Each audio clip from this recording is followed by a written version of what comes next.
Good afternoon, everyone. Researchers, faculty, staff, students, community partners, I am so honored to be with you today. You know, I see that some of the dignitaries had to leave, so now I can tell some secrets. So Dr. Strom probably thinks I was here because of him.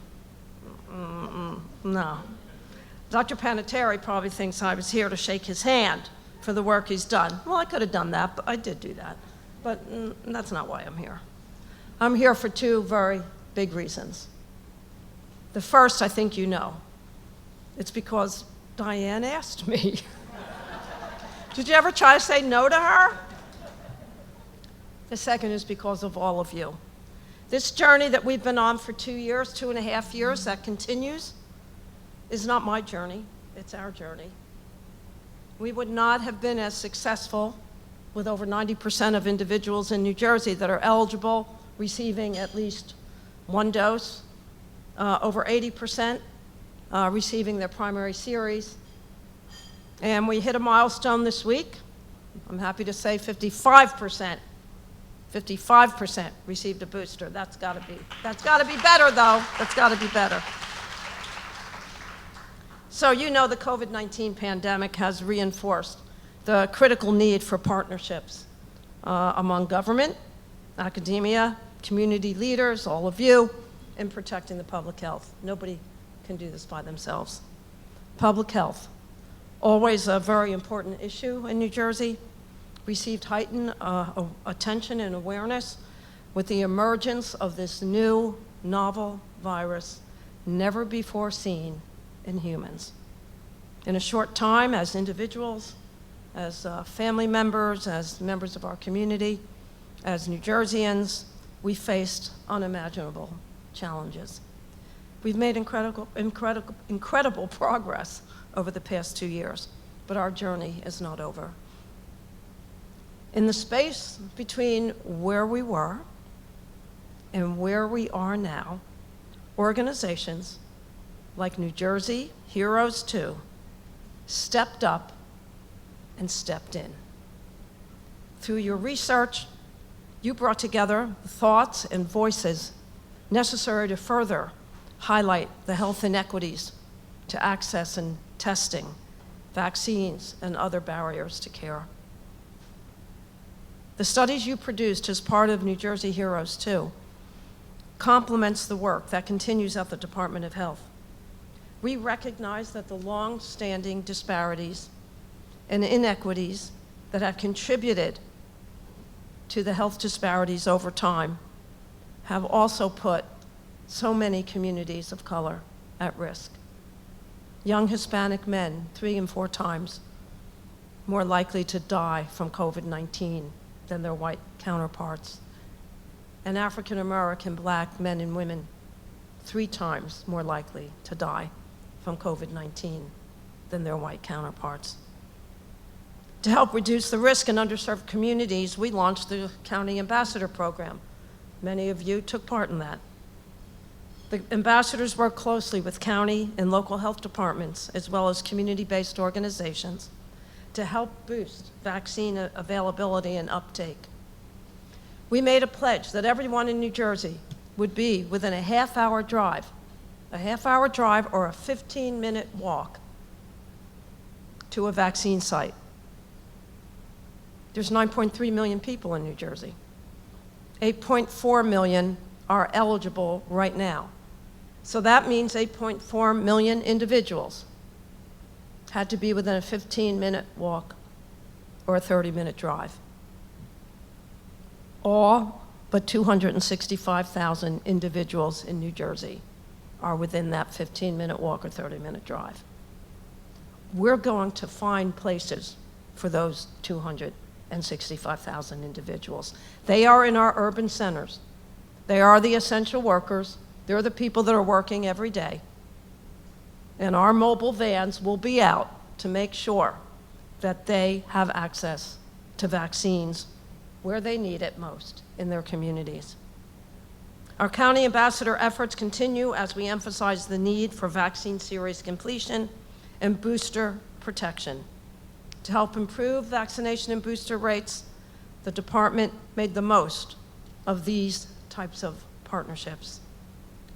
We also brought up the Community Corps, boots on the ground efforts to reach underserved communities. The Corps, in collaboration with FEMA, went canvassing, shared information, provided real-time education about COVID-19 and vaccine availability.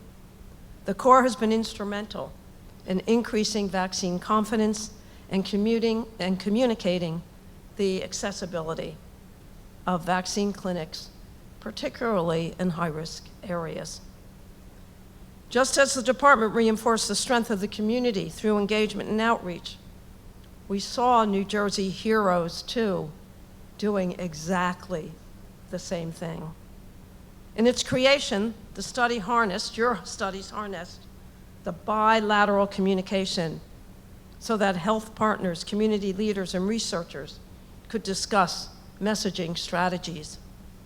This teamwork spurred the creation of effective outreach material, and later, your focus groups. Your focus groups gave us a published rendition of everyday experiences. This valuable insight was made possible through community partners' guidance so that researchers have the best practices in speaking to, recruiting, and attracting community members. Strategies from community partners were supplemented by researcher skills. Researchers amplified the stories from the focus groups that were regarded as anecdotes, solidifying them through formal interviews and systematic reviews.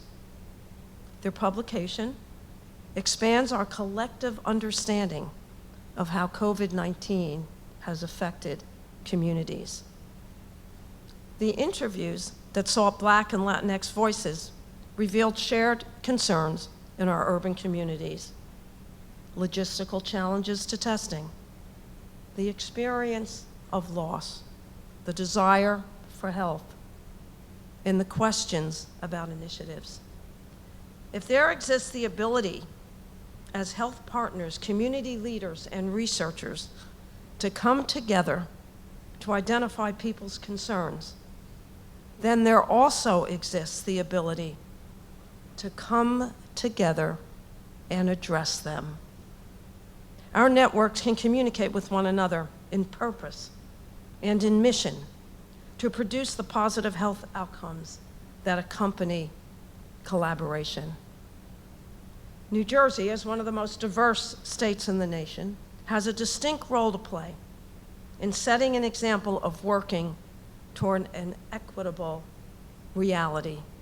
We can do this. We know that diversity, in part, is what makes our state beautiful and strong. That diversity also requires an intricate response. In places where there are so many perspectives, how to rally behind a single message. In spaces where there are so many people, how to maintain connection with distancing. In areas where people are already fighting for a better tomorrow, how to say that their labor has not been in vain, all while facing unprecedented circumstances. Although the task is difficult, the effort is worthwhile. The COVID-19 pandemic highlighted how necessary it is and how attainable it is to find a unifying message. We are stronger together. Let's take a minute to reflect on the impact that we as government entities, community members, researchers, healthcare providers, and concerned constituents have had through the pandemic. We've made great progress in the availability of vaccines and boosters for all New Jerseyans. We went from having no vaccine protection for our high-risk elderly populations at the start of this pandemic to having over 96% of individuals 65 years and older fully vaccinated. That is your work also. Nearly 80% of the New Jersey population have completed their primary series. We went from wide disparities in vaccinations to increasing uptake. As of early May, more than half of New Jersey's African American population has completed their primary series, and we can do better. Almost 2/3 of the Latinos have completed their primary series, and over 80% of Asians have completed theirs. These increases exemplify what we can accomplish when we make a concerted effort involving not only a diverse group of people, but a diverse group of competencies and experiences. I'm encouraged by the progress we've made so far. We can all agree that right now, we are building the road to a new normal that lies ahead of us, a future better than the present we live in. It requires hard work, dedication, and the ability to pivot and change in the face of future unknowns. This virus remains unpredictable, so we will remain vigilant. This is the reality of living in community. Our successes and our challenges bind us one to another. To protect ourselves, every level of who we are as community should be involved. Here we have a federal grant from the National Institutes of Health, working with the state school, Rutgers University, or URARA, involving all of the local organizations we see represented here today. Our strength lies here, right here, as a community, and for all communities, embodying the valor of public health in action. The future initiatives that pave the way toward including working with our community partners on continued testing. Yes, we will continue testing, and growing vaccination and booster rates, especially in our densely populated urban areas.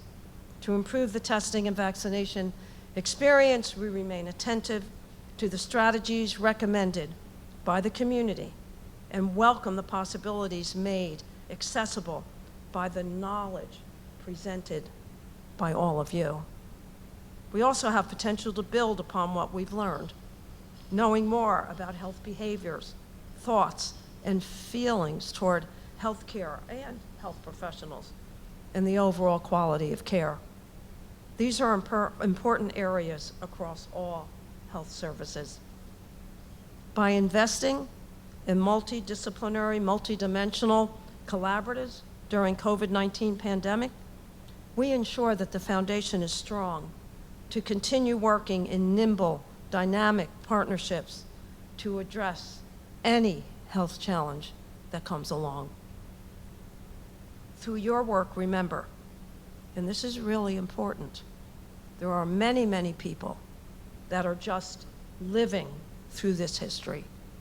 I hope you realize that you are making history. The books will be written about you. The stories you tell future generations will be your stories. This pandemic brought out the best in all of us, demonstrating our collective interest in protecting our public health and our ongoing resiliency. So today, let's honor our collective efforts and ambition for a stronger, fairer, and healthier New Jersey. This celebration is well-deserved. I can't wait to see what the future holds, what you all do. So congratulations for now, for your incredible achievements, and I look forward to working with all of you in the future. Thank you.